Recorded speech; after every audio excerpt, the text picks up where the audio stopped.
कैसे हो आप सब? बढ़िया। So I welcome all of you to my beautiful channel Warriors Way. आज हम बात करेंगे प्रोजेक्टाइल मोशन। प्रोजेक्टाइल मोशन के बारे में आज हम देखेंगे। प्रोजेक्टाइल मोशन एक्चुअल में इसका डेफिनेशन क्या होता है, एक्चुअल मीनिंग क्या होता है? एक्चुअल मीनिंग इसका होता है motion under gravity. Motion under gravity. लेकिन हमारे जो बुक में दिया है कुछ अलग, हमारे बुक में जो समझाया है वो ये मोशन समझाया है, इस टाइप का मोशन दिया है, इस टाइप का। ये मोशन इन 2D है। 2D बोले, अभी तक तो हम बात कर रहे थे मोशन इन वन डायमेंशन, मतलब मोशन किसी एक प्लेन में हो, एक डायरेक्शन में हो, तो मोशन इन वन डायमेंशन हम लोग पढ़े। अब हम बात करेंगे मोशन इन 2D या motion in plane. Motion in 2D या मोशन इन प्लेन। आज हम बात करेंगे मोशन इन 2 डायमेंशन, मतलब दोनों डायमेंशन। ये बोर्ड 2 डायमेंशन में, एक एक्स डायमेंशन एक डायरेक्शन में, एक वाई डायरेक्शन में। तो आज हम बात करेंगे मोशन इन 2 डायमेंशन। चलिए 2D को हम टैकल करते हैं बहुत ही आसान तरीके से। तो सबसे पहले हम बात करेंगे, जब किसी ऑब्जेक्ट को हम एंगल थीटा पे प्रोजेक्ट करें किसी u वेलोसिटी से, तो एक पाथ को फॉलो करता है, उसी पाथ को हम प्रोजेक्टाइल मोशन कहते हैं। और थीटा जो होगा वो 90 डिग्री से कम होगा, क्योंकि अगर हम थीटा को 90 डिग्री करते हैं और ऑब्जेक्ट को प्रोजेक्ट करते हैं तो एकदम सीधा ऊपर जाएगा और सीधे नीचे आ जाएगा, जो कि मोशन इन 1 डायमेंशन में आ जाता है। लेकिन थीटा हमेशा हमको 90 डिग्री से कम लेना है प्रोजेक्टाइल मोशन के लिए, तब ये जाके इस पाथ को फॉलो करेगा, इस प्रोजेक्शन होगा, तब इसी पाथ को हम कहते हैं मोशन इन प्रोजेक्टाइल मोशन। तो चलिए देखते हैं। मान लीजिए कोई एक ऑब्जेक्ट है, इसको हम यहां से प्रोजेक्ट कराएं यहां तक किसी एंगल थीटा पे, एंगल थीटा, और इनिशियली इसका वेलोसिटी u दे दिए। तो ये जब कोई भी ऑब्जेक्ट इसी पाथ को फॉलो करेगा, इसी पाथ को फॉलो करेगा, तो यहां पे देखते हैं अगर, तो ये ऊपर के साथ साथ इधर भी तो चला, थोड़ा सा x में भी कुछ चला है। यहां पे देखते हैं तो y में भी चला है, x में भी चला है। यहां भी देख लें x में चला है और y में भी चला है। यहां भी x में चला है, y में भी चला है। अब देखिए ये किसी एक पॉइंट पे जाके फिर यहां से ये नीचे की तरफ मूव होने लगा, तो ये किसी एक हाइट पे जाके ये इसका वेलोसिटी y कंपोनेंट में 0 हो जाएगा। अब देखते हैं, जब इसको हम u वेलोसिटी से प्रोजेक्ट कर रहे हैं, तो u वेलोसिटी से एंगल थीटा इस पे बना रहा है, तो एंगल थीटा जिससे बनाएगा वो कंपोनेंट u cos थीटा हो जाता है, u cos थीटा, और इसके परपेंडिकुलर वाला u sin थीटा हो जाता है। मतलब क्या देखेंगे हम, इनिशियली जब प्रोजेक्ट कर रहे हैं तो इनिशियली इसका x डायरेक्शन में वेलोसिटी, x डायरेक्शन में initially velocity u cos theta हो जाता है।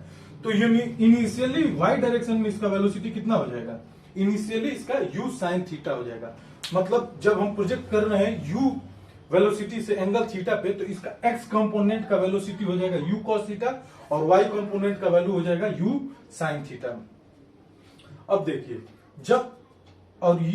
जब ये प्रोजेक्ट होगा तो इस direction angle acceleration due to gravity कभी भी x डायरेक्शन में नहीं होता, वो हमेशा डाउनवर्ड मोशन में या अपवर्ड मोशन में होगा। तो ये u cos थीटा, जब ये हमेशा इस पे तो कोई फोर्स अपोज नहीं कर रहा है, कोई एक्सेलरेशन इसको अपोज या सपोर्ट नहीं करेगा, मतलब एक्सेलरेशन इसका हमेशा कांस्टेंट होगा। और y डायरेक्शन में इसका वेलोसिटी, मान लीजिए ये यहां से यहां मूव करते जा रहा है, तो ग्रेविटी तो हमेशा नीचे लग रहा है, ग्रेविटी एक्सेलरेशन हमेशा -g के बराबर है, तो ग्रेविटेशनल एक्सेलरेशन हमेशा नीचे की तरफ कर रहा है, मतलब ये y डायरेक्शन ऑफ वेलोसिटी को अपोज करेगा। x डायरेक्शन पे इसका कोई वो नहीं पड़ेगा, प्रभाव नहीं पड़ेगा इससे, मतलब इसका थ्रू आउट द मोशन इसका इनिशियल x कंपोनेंट का जो वेलोसिटी होगा वो कांस्टेंट होगा। चलिए देखते हैं कैसे कैसे मोशन होता है x और y डायरेक्शन में। मान लीजिए x और y डायरेक्शन, तो इनिशियली x डायरेक्शन में इसका वेलोसिटी कितना हो जाएगा, u cos थीटा, और इनिशियली y डायरेक्शन में इसका वेलोसिटी कितना हो जाएगा, u y is equal to u sine थीटा। अब बात करते हैं acceleration, u cos theta.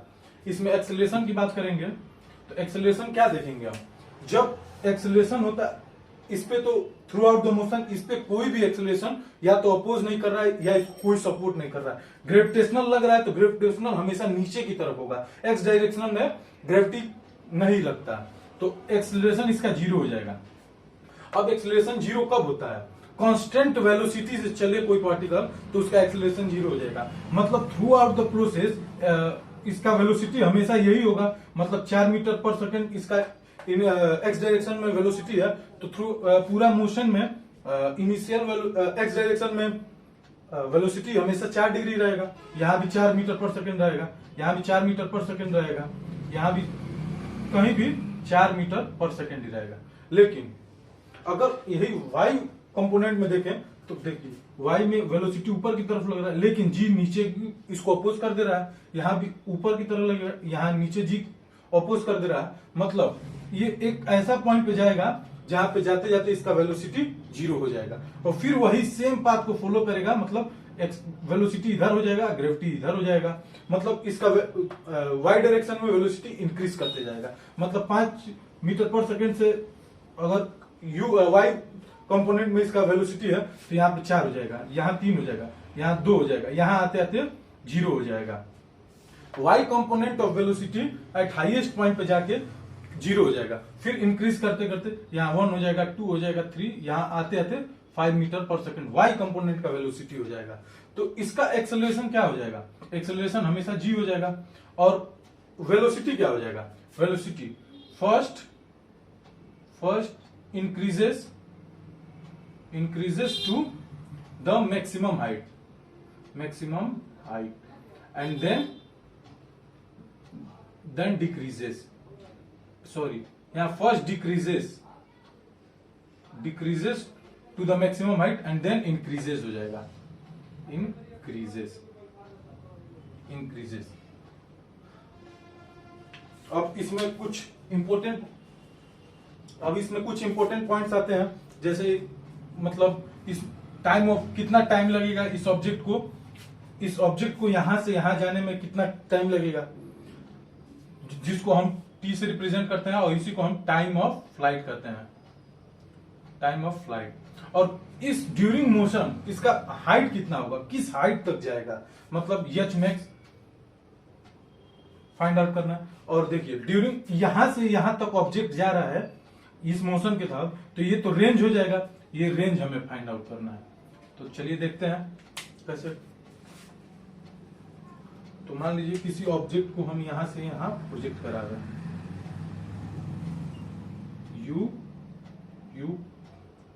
u initial u cos theta, u y u sin theta, ये एंगल थीटा है, ये u है।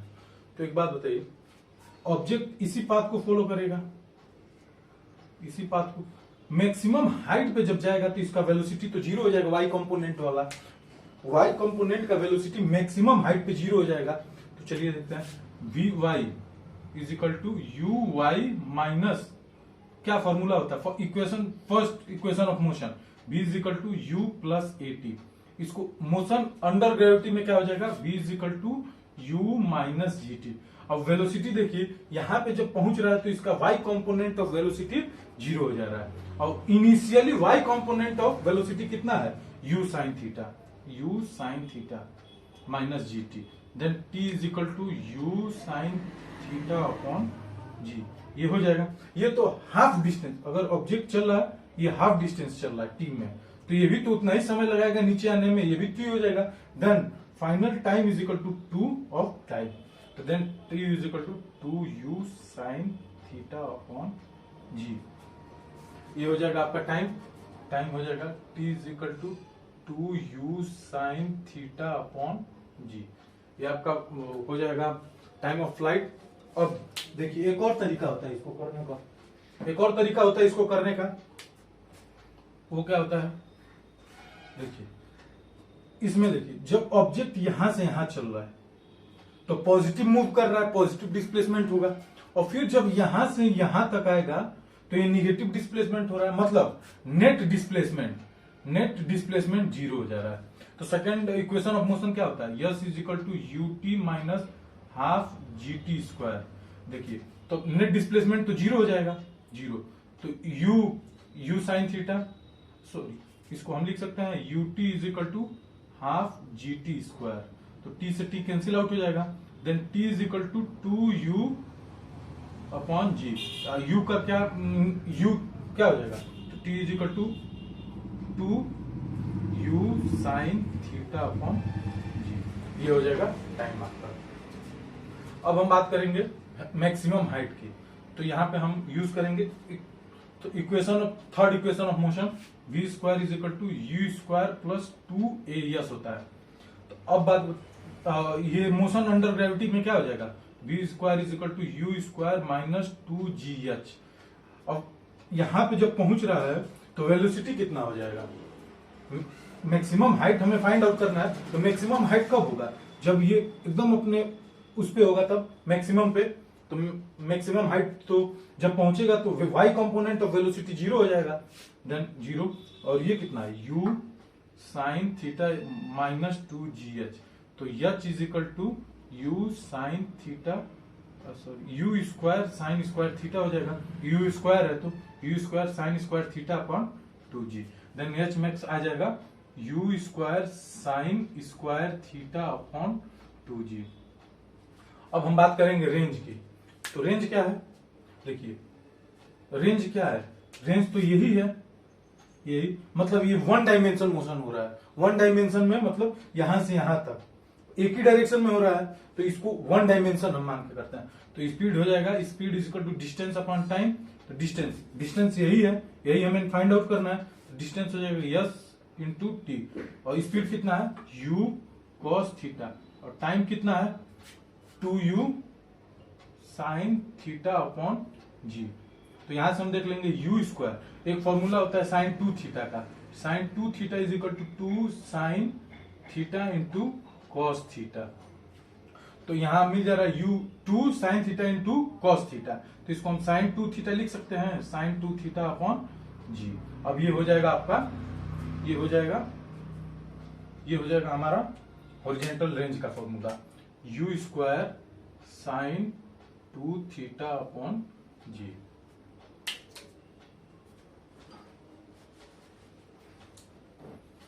अब देखिए, चलिए मिटा देना इसको। अब देखिए टाइम ऑफ फ्लाइट मैक्सिमम कब होगा, जब देखिए जी तो हमेशा कांस्टेंट रहेगा, u भी कांस्टेंट रहेगा, अब 2 भी कांस्टेंट है, मतलब ये डिपेंड कर रहा है साइन थीटा पे। तो साइन थीटा का मैक्सिमम वैल्यू क्या होता है, तो मैक्सिमम वैल्यू साइन थीटा का 90 पे होता है, जो कि 1 होता है। थीटा इज इक्वल टू 90 रखें तो 1, मतलब अगर थीटा इज इक्वल टू 90 कर दें, थीटा इज इक्वल टू 90 कर दें तो आप हमारा टाइम ऑफ फ्लाइट मैक्सिमम हो जाएगा।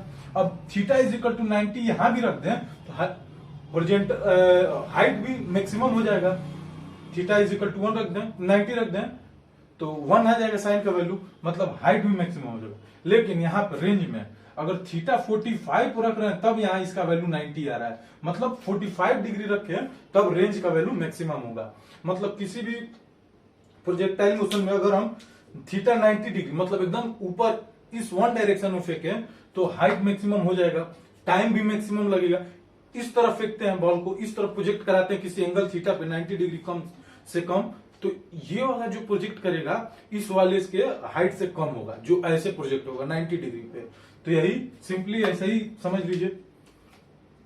अब एक क्वेश्चन है मतलब एक मान लीजिए इनिशियल वेलोसिटी 30 मीटर पर सेकेंड से थीटा एंगल 30 डिग्री पे प्रोजेक्ट करें तो इसका टाइम ऑफ फ्लाइट कितना होगा, हाइट कितना होगा और रेंज कितना होगा। इसको सॉल्व करके कमेंट में आंसर दे दे आप। अब हम बात करते हैं किस एंगल पे, नोट करके लिख लीजिए, इससे डायरेक्ट एग्जाम में क्वेश्चन आता है, नोट करके लिख लीजिए। क्या किस एंगल पे थीटा को हम फेंकें कि पहला किस थीटा पे फेंकें पहला r is equal to H हो जाए और दूसरा r is equal to 4h हो जाए। मतलब रेंज आपके हाइट के बराबर हो जाए। किस एंगल पे हम किसी ऑब्जेक्ट को फेंक रहे हैं तो r is equal to h हो जाए और r is equal to 4h हो जाए। तो रेंज का फॉर्मूला हम देखे ही है, u square sine 2 theta upon g, height का है u square sine square theta upon 2g। तो g से g कैंसिल आउट हो जाएगा, u स्क्वायर से u स्क्वायर कैंसिल आउट हो जाएगा। तो बचा क्या, sine 2 theta upon sine square theta. अब साइन 2 थीटा को क्या ले सकते हैं, 2 sine theta into cos theta. अब ये किसके बराबर हो जाएगा, sine square theta. Sine square theta से साइन थीटा कट जाएगा एक साइन से, तो टेन थीटा कितना हो जाएगा, सॉरी एक 2 तो इधर भी है, 2 एक इधर भी है, तो यहां भी 2 हो जाएगा। तो tan theta is equal to 4, मतलब theta is equal to 76 degree पे अगर किसी ऑब्जेक्ट को प्रोजेक्ट कराएं तो इसका रेंज हाइट इक्वल हो जाएगा। अब देखिए रेंज आपके हाइट के 4 गुना कब होगा, रेंज हाइट के 4 गुना कब होगा। सेम प्रोसेस यूज करेंगे। आर का फॉर्मूला क्या है, यू स्क्वायर डायरेक्ट लिख लेते हैं 2 into sine theta into cos theta upon g. अब ये 4 गुना है हाइट के, तो मतलब 4 इंटू हाइट, हाइट का फॉर्मूला क्या है, u square sine square theta upon 2g। जी से जी कैंसिल आउट हो जाएगा, यू स्क्वायर से यू स्क्वायर कैंसिल आउट हो जाएगा, साइन थीटा से एक साइन कट जाएगा। तो अब कितना हुआ, ये 2 से ये 2 कट जाएगा, मतलब tan theta is equal to 1, theta is equal to 45 degree. अगर 45 डिग्री पे किसी ऑब्जेक्ट को हम प्रोजेक्ट कराते हैं तो उसका जो रेंज होगा, ये रेंज होगा, ये रेंज अगर theta is equal to 45 degree पे प्रोजेक्ट कराते हैं तो ये रेंज इस हाइट के 4 गुना होगा। मतलब ये रेंज है, ये हाइट है, तो range is equal to 4 height के 4 गुना हो जाएगा। अब एक और होता है, इसमें नोट करके ही लिखिएगा, एक और नोट कि अगर हम किसी ऑब्जेक्ट को, if we throw an object, if we throw an object at angle theta and 90 minus theta. अगर किसी ऑब्जेक्ट को थीटा या 90 माइनस थीटा इधर से प्रोजेक्ट करें तो रेंज इसका सेम होगा, range will be same, but height कितना हो जाएगा, हाइट तो h1 थीटा फेंक रहे हैं, h1 upon h2 is equal to tan square theta. ये कहां से है, अगर आप इसी फॉर्मूले को यूज करके आप ये आ जाएगा। एक बार साइन थीटा का वैल्यू थीटा रखें, एक बार थीटा का वैल्यू 90 माइनस थीटा रखेंगे तो ये आपका निकल के आ जाएगा। सो आज हमारा प्रोजेक्टाइल मोशन भी खत्म हो गया। अब हम नेक्स्ट लेक्चर में लेके आएंगे यूनिफॉर्म सर्कुलर मोशन। सो जो लोग नए हैं वो वीडियो को लाइक कर दे, शेयर कर दे और सब्सक्राइब करना ना भूलें। जय हिंद।